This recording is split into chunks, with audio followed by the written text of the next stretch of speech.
If you wake up every morning feeling stiff, sore, inflamed, like your body is fighting itself, then this video matters.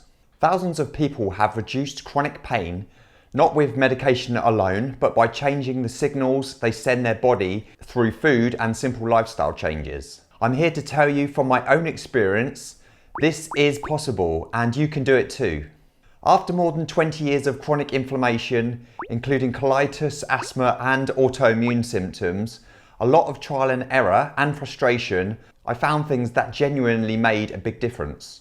I want to share what worked for me so you can explore what might work for your own body. Please stick around because I'm going to explain what's actually happening inside the body when inflammation becomes chronic and why so many people feel stuck despite doing everything right. And before this video ends, I'll show you the easiest thing you can start doing today to start lowering inflammation. There's no supplements and no extreme dieting. This is something I do every single morning. I've seen this process work for people eating very different diets, and that's the key most videos miss, and I'll explain why. I've also put together a free simple guide you can download. I'll pop a QR code on the screen here, so you don't have to remember everything and you can come back to this guide later. So what is inflammation? Inflammation isn't a disease, it's a response. Inflammation is your body's built-in defense system. See it as a warning signal. It's what helps you heal a cut, fight an infection, or recover from injury. In the short term, inflammation is useful and essential. It brings immune cells, fluid, and chemicals to the area to protect and repair. The problems start when that signal never switches off. When inflammation becomes consistent and it doesn't stay local anymore, it spreads. And that's when it can show up as daily stiffness or joint pain, muscle aches that don't match your activities, gut issues like bloating, cramps and loose stools, fatigue that doesn't improve with rest, brain fog, anxiety or low mood, skin flare-ups, headaches or poor recovery. A lot of people describe it as if their body is fighting itself, and that's not far from the truth. But what is your body actually doing? With chronic inflammation, your immune system stays in defense mode. It keeps releasing inflammatory chemicals even when there's no clear injury or infection to fix. These chemicals are meant to be released briefly, but in chronic inflammation, they're released all day, every day. Cytokines, general inflammation messengers, TNF-alpha, and interleukin-6 or IL-6. They keep immune cells activated and the cells stay in primed aggressive state. Over time, that creates wear and tear on your joints, on your gut lining, on nerves, on hormones, and even on the brain. Instead of healing, the body is constantly reacting. Why inflammation stays switched on? For many people, this isn't caused by one big thing. It's caused by repeated signals. That's one of the reasons why this sort of inflammation can just appear in your life one day and without much warning. Common triggers can include ultra-processed foods, frequent overload of sugar and refined carbs, certain fats and oils, poor blood sugar control, gut irritation, chronic stress, lack of sleep, and numerous environmental toxins. None of these are dramatic on their own, but repeated daily, they keep telling the immune system that something isn't right and that it should stay alert. Why the body doesn't shut it down? Normally, the body also releases anti-inflammatory signals to stop the process, but with chronic stressors like blood sugar swings, gut irritation, sleep disruption, mineral deficiencies, and constant cortisol, the off switch stops working correctly. It's not that the body is broken, it's that the switch is jammed on. In autoimmune disease, the immune system doesn't just stay alert, it becomes confused. Instead of attacking external threats, it starts reacting to the body's own tissues. This shows up in joints, gut, skin, nerves, thyroid, and connective tissues. That's why autoimmune conditions often come with chronic pain, fatigue, flare-ups without obvious cause, symptoms that move around the body. The immune system isn't broken, it's just overstimulated and misdirected. This does not mean that food causes autoimmune disease alone, but food, stress, and lifestyle can influence how loud or how quiet the immune response becomes. So the key thing to understand here is this. Your immune system responds to signals, and food is one of the strongest, most frequent signals that your body receives, sometimes multiple times a day.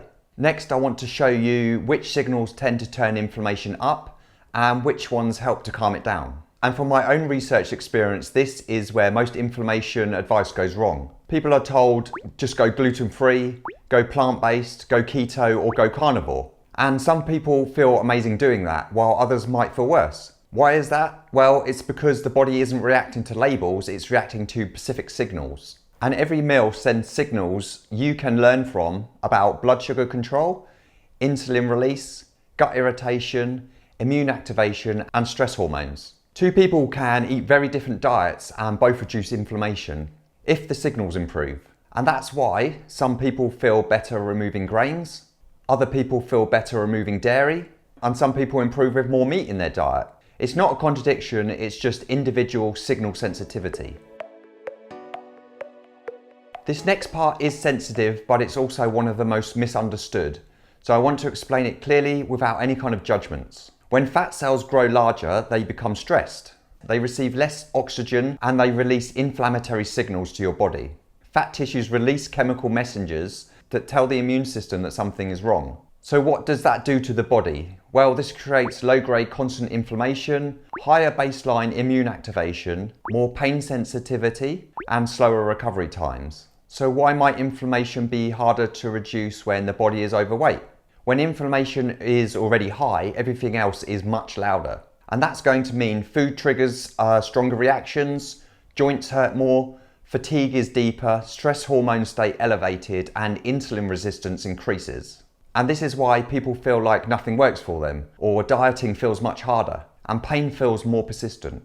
It's not because of your willpower, it's because your system is overloaded. Excess fat also makes the body much less responsive to insulin. And why would that matter?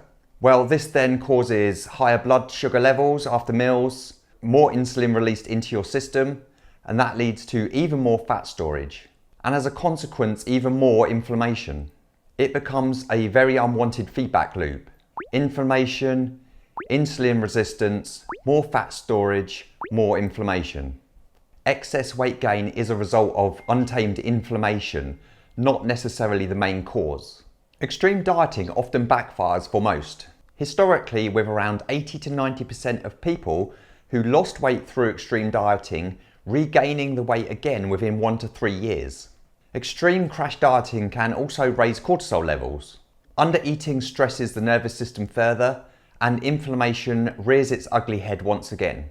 That's why I try not to teach extremes. I teach signals and how to use the best quality, most nutrient-dense foods for your body to heal. This is what helped me conquer my own chronic inflammation after more than 20 years of trying. So the goal isn't to lose weight to reduce inflammation. The main goal is to reduce inflammation so that the body can let go of stored weight, especially the dangerous visceral fat, the part around the middle of your body that can really do the damage.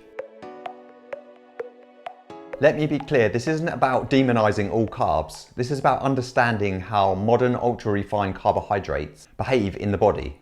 So why does refined flour cause irritation in some people? The flour most people eat today is not the same food that our grandparents ate. Modern wheat is highly refined. Fiber, minerals, and structure are all stripped out for the sake of shelf life. What's left is fast absorbing glucose and irritant proteins. Your body doesn't experience it as food. It experiences it as a blood sugar event and toxins. Refined flour digests extremely fast, spikes blood sugar levels, and triggers abnormal insulin response. That insulin spike then triggers inflammatory signals around your body. Blood sugar rises too fast, insulin surges, inflammatory messengers increase, gut lining gets irritated. That combination is inflammatory by design, not because you're broken. From my own experience and from many other people suffering with sensitive guts, highly refined flour can further irritate the gut lining, especially if your gut is already inflamed or stressed. A damaged gut barrier equals more immune activation. Immune system reacts to small food particles and inflammation escalates. Once the gut is irritated, everything else becomes much louder. You might have heard this one before as well. I can't eat pizza or pasta in the US or UK, but I feel fine eating it in Italy. Italian flour is often much less refined, lower protein wheat varieties, slower fermented like sourdough style, much fewer additives, and a much shorter ingredient list. It's not magic, it's just processing, refinement, and fermentation. Most people aren't reacting to gluten per se, they're reacting to what modern processing did to ancient grains. why this shows up as pain, not just digestion. When refined carbs irritate the gut and spike blood sugar, the inflammation doesn't just stay in the gut. It can show up in the body as joint pain, stiffness, headaches, fatigue, skin issues, and brain fog. The body experiences it as system-wide. For a lot of people, the biggest drop in inflammation comes from simply removing refined flour, even for a short period. Not forever, not perfectly, just long enough to let the body settle. Like me, you'll probably find that once you feel the difference, you don't really want to go back. And when you do eat bread, quality suddenly matters. Things like properly fermented sourdough become a top priority. Refined carbs are often the loudest signal the body reacts to, and I would highly recommend starting here. But they're not the only signal. Next, we need to talk about sugar and liquid carbs, because they can drive inflammation even faster. If refined flour is the loudest signal, then sugar is definitely the fastest. Nothing spikes inflammation quicker than sugar, and especially when it's in liquid form. Sugar enters the bloodstream very fast. Blood glucose rises very sharply, and insulin surges to manage it. And then insulin activates inflammatory pathways. Every big sugar hit tells the body that there's an emergency, and in modern society, these hits come frequently. When repeated, sugar spikes drive inflammation. When this happens occasionally, the body can normally cope, but when it happens multiple times a day, every day, inflammation becomes a baseline. Consequences of this include insulin resistance developing, cells stop responding properly, blood sugar stays high for longer, and inflammatory chemicals stay well elevated. At that point, inflammation isn't a response, it's a constant state. Liquid sugar is where things really accelerate. There's no chewing, there's no fibre, and it's rapid absorption. Examples of this are fruit juices, smoothies, sweetened syrups used in coffees, flavoured milks, and some energy drinks. Your body barely registers it as food, just glucose flooding the system. A lot of people then switch to artificial sweeteners thinking that they're a much safer option. But in reality, they still stimulate insulin in many people. They confuse appetite signalling and have been shown to disrupt the gut bacteria and increase cravings over time. Even without calories, the body still reacts. They don't reduce inflammation, in fact they often prolong it. And this is why ultra-processed foods are such a huge problem. They're typically high in sugars and refined starch.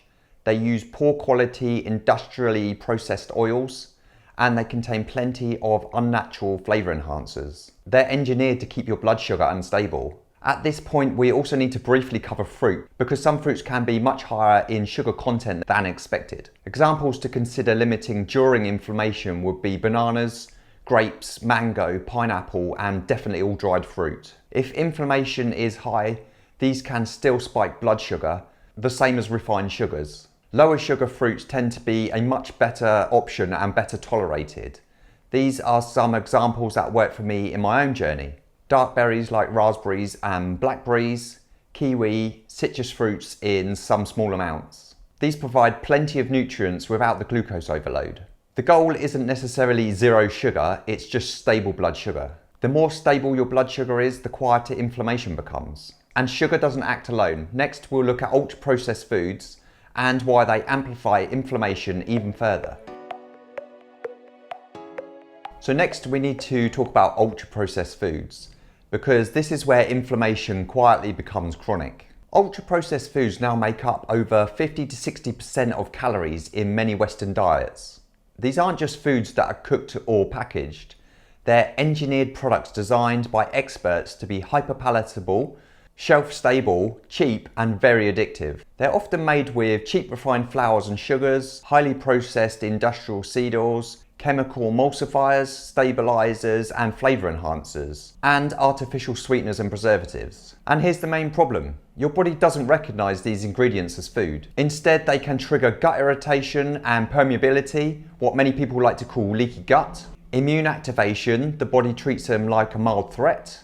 Blood sugar spikes followed by crashes. Inflammatory signals that never fully shut off. I found in my own experience that once you cut ultra-processed foods out, your body becomes very honest. When I've tried them again on rare occasions, the next day's feeling is almost identical to a hangover. The immune system stays switched on, not because you're injured, but because your body keeps receiving confusing signals from ultra-processed foods. Many ultra-processed foods are cooked or preserved in large-scale industrial seed oils using petrochemical processing. Oils that didn't exist in the human diet until very recently. These oils are very highly refined, easily oxidized, and very high in omega-6 fats that can push inflammatory pathways when overconsumed. You don't need to obsess, but removing takeaway foods and anything presented in a box alone can dramatically reduce this inflammatory load. Many studies show that ultra-processed food intake is linked to higher levels of CRP, a key marker for chronic inflammation. Then there's also the environmental piece we rarely talk about with ultra-processed foods. We're eating foods that are grown thousands of miles away, that are out of season, and that have been heavily sprayed, processed, and altered to survive transportation. Your body evolved over time to respond to local seasonal foods, not strawberries in winter, or ultra-processed meals that have been shipped from across the planet. This mismatch adds yet another layer of stress to your immune system. But here's the great news for you. You don't need perfection. One of the biggest inflammation wins is simply removing ultra-processed foods and replacing with real whole foods most of the time. And that means more fresh meat, fish and eggs, local vegetables you recognise, low sugar fruits in moderation, ancestral natural fats like olive oil and beef tallow, and foods with short ingredients lists, or even better, no lists at all. As a rule, if it didn't exist 100 years ago, then I would question it. And if it comes in a packet with a marketing slogan, your immune system probably won't thank you for it. When you remove ultra-processed foods, you're not dieting, you're removing noise. And when the noise drops, inflammation often follows. Not all fats cause inflammation. In fact, the right fats are actually essential for healing and actually help to reverse inflammation. The problem is the types of fat that dominate a modern diet. Industrial seed oils, things like cheap vegetable oil, sunflower oil, soybean, corn, canola or rapeseed oil, heavily refined, chemically processed and unstable when heated. These oils are high in omega-6 fats, which aren't harmful on their own. The issue is how overused they've become. Just pick up any ultra-processed food in the supermarket and you'll see how frequently they appear. I recently made a short video on this, so go and check that out on my channel. They oxidize easily, damage cell membranes, and interfere with how your immune system and mitochondria, your energy cells, function well. That's why they are very strongly linked with chronic inflammation, joint pain, metabolic issues, brain fog, and much worse chronic diseases. They didn't exist in meaningful amounts until very recently in human history, and now they're everywhere. For most of human history, fat came from animals and natural sources, not factories. Fats like extra virgin olive oil, butter and ghee, tallow and lard, coconut oil, fat from whole cuts of meat and fish. These are far more stable, less inflammatory, and better recognized by the body. These fats support hormone production, brain health, gut lining repair, and inflammation resolution. They also slow digestion and stabilize blood sugar, which matters because blood sugar spikes further drive inflammation. Inflammation isn't just about what you eat, it's about how unnatural the input can be. Once you remove refined carbs, sugar, ultra-processed foods, and industrial fats, something important happens. Your body finally gets space to be calm and heal. Okay, so we must talk about alcohol because this is one of the most misunderstood inflammation triggers. So simply put, alcohol just isn't natural to the body. It's classed as a group 1 carcinogen, the same category as asbestos and tobacco. That doesn't mean that one drink equals disaster, but it does mean that your body recognizes alcohol as a toxin and not as a nutrient. When you drink alcohol, your liver has one job, and that's to deal with the alcohol first. Everything else, blood sugar control, inflammation repair, hormone balance, that all gets paused. And that's important because while the liver is busy detoxifying alcohol, inflammatory chemicals stay circulating for longer. So consuming alcohol increases gut permeability or leaky gut. It triggers histamine release and it disrupts sleep and recovery. It raises inflammatory messengers in the body and it weakens the immune regulation. In my own journey, alcohol was a very clear trigger for both my asthma and my colitis. Even small amounts kept my body stuck in an inflamed state, like pulling the handbrake while trying to heal. Removing it sent my body another strong positive signal that you're safe and you can now repair. If you're not ready to fully remove alcohol, the goal should be to dramatically reduce it. Very small amounts, very infrequent, always with food. This does slow absorption and blunt the inflammatory spike. Eating protein, fat and fibre alongside alcohol helps to reduce how fast it hits your system, but it doesn't make alcohol harmless. It just reduces the damage. You can also do things to support your liver by prioritising whole foods, staying well hydrated, eating bitter greens and sulfur-rich foods, and sleeping well. And when you remove refined carbs, sugar, seed oils and ultra-processed foods as previously discussed, your body becomes far more resilient to alcohol. Alcohol doesn't create healing signals, but it does create additional detoxifying work for your body. Reducing or removing it gives your body one less fire to fight and one more opportunity to accelerate your healing. So coffee is one of the most controversial foods or drinks in health, and for good reason. Coffee isn't bad. It contains powerful polyphenols which can reduce oxidative stress, support metabolic health and improve insulin sensitivity in some people. That's why you'll often see studies showing benefits. But here's what those studies rarely talk about. Coffee is also a strong nervous system stimulant. Caffeine works by stimulating the adrenal system and increasing cortisol, your main stress hormone. In the right context, that can be useful, but in a body already dealing with inflammation, poor sleep, gut issues, or autoimmune stress, it can become a major problem. Excess or mistimed coffee can spike your cortisol too high and too often, increase gut irritation, worsen anxiety and sleep quality, raise inflammatory signaling indirectly, and keep your body stuck in alert mode instead of repair mode. And inflammation thrives even more in a stress system. So why timing matters? In my own experience, timing is everything with coffee. Drinking coffee first thing in the morning or on an empty stomach is one of the fastest ways to overstimulate the nervous system. Your cortisol is already naturally high in the morning. This is an ancestral signal to help you be alert and wake up. Adding caffeine on top can exaggerate the stress response, disrupt your blood sugars, and irritate the gut lining. For many people, this normally shows up as jitters, highs and crashes, digestive discomfort, and increased inflammation later in the day. If coffee is your first meal, your body reads that as stress, not as a fuel. Why coffee can worsen inflammation? Coffee may increase inflammation when the gut lining is already compromised. Your blood sugar is unstable, sleep is poor, your cortisol levels are chronically elevated, and autoimmune or histamine issues are present. This is why some people feel amazing on coffee and others feel inflamed, anxious, or wired but tired. If you choose to keep coffee, never drink it on an empty stomach. Have it after food, especially protein and fat. Keep it earlier in the day. I'd personally cut it off before 12 p.m. and pay attention to how your body responds to the consumption. And during healing phases, many people do much better reducing or pausing it entirely. Alternatives that calm instead of stress and better options during inflammation include matcha or green tea. This is much lower caffeine, plus it contains calming L-theanine. Herbal teas such as mint, ginger or rooibos. And bone broths, these are nourishing, calming and super rich in minerals. These all send a very different signal to your body. Coffee isn't necessarily an enemy, but when inflammation is present, timing and context matter much more.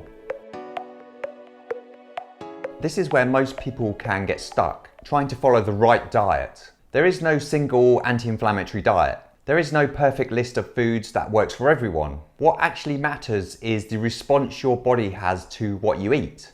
So instead of ideology, here's a framework that works across different diets, cultures, and bodies. First, remove the most obvious inflammatory inputs. Not necessarily forever, not perfectly, just long enough to let inflammation settle. For most people, that's 3 to 4 weeks. Then eat simple whole foods. Foods with fewer ingredients, foods your body recognizes, and foods without a box or a plastic bag. After that, you add foods back one at a time. Not because you've seen something that says they're good or that they're bad, but to see how your body responds to them. And the feedback you're watching for isn't weight or labels. It's pain, stiffness, swelling, fatigue, brain fog, and digestive symptoms. There is no one-size-fits-all anti-inflammatory diet. However, there is an anti-inflammatory response. Let's set some realistic expectations. Success doesn't mean feeling perfect overnight, and it doesn't mean never having symptoms again. What most people notice first is less stiffness, especially in the morning, easier movement during the day, fewer flare-ups, more stable energy through the day, and often a reduced need for medication. Not replacing it, but supporting the body alongside it. This is about creating better conditions for natural healing. Progress here is usually quiet, but it's very real. Food isn't a cure-all fix, but for many people, including myself, food is the loudest signal that we send our immune system day in, day out. You don't need perfection, you need awareness, you need some patience and a willingness to listen to your own body. If this video helped, I've put together a free guide to help you start. You'll see it on the screen here. So before I leave you, I just wanted to explain that one hack that we spoke about at the start of the video. It's the simplest thing that I've added to my own daily routine that has had a huge impact. The easiest thing you can do today to lower inflammation is to stop starting your day with plain water.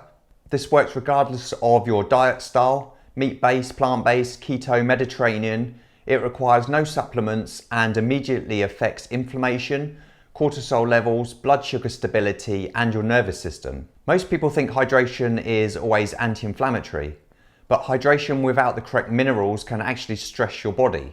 The simplest upgrade is to add quality essential minerals back to it. First thing in the morning, instead of plain water, have mineral water, or water with a pinch of good quality mineral salt and a squeeze of lemon. Overnight, you lose minerals through breathing and sweat and stress hormones. If you wake up already depleted and then dilute your system further with plain water, your body has to compensate. And that compensation can look like fatigue, anxiety, cravings, and inflammation. I've seen this help people on completely different diets because minerals are a non-negotiable for nerve signaling, glucose control, and immune regulation. It just gives your body what it needs before asking it to do anything else for the day. Thanks for watching. If this helped, please subscribe and like the video. That's how we tell YouTube that the content is valuable. I've got a lot more content coming for you this year. If you want deeper, more structural healing content, then check out the members tab on the page. And also my website has plenty of free resources, plus a weekly healing guide newsletter that you can join for free. And I'll see you in the next one.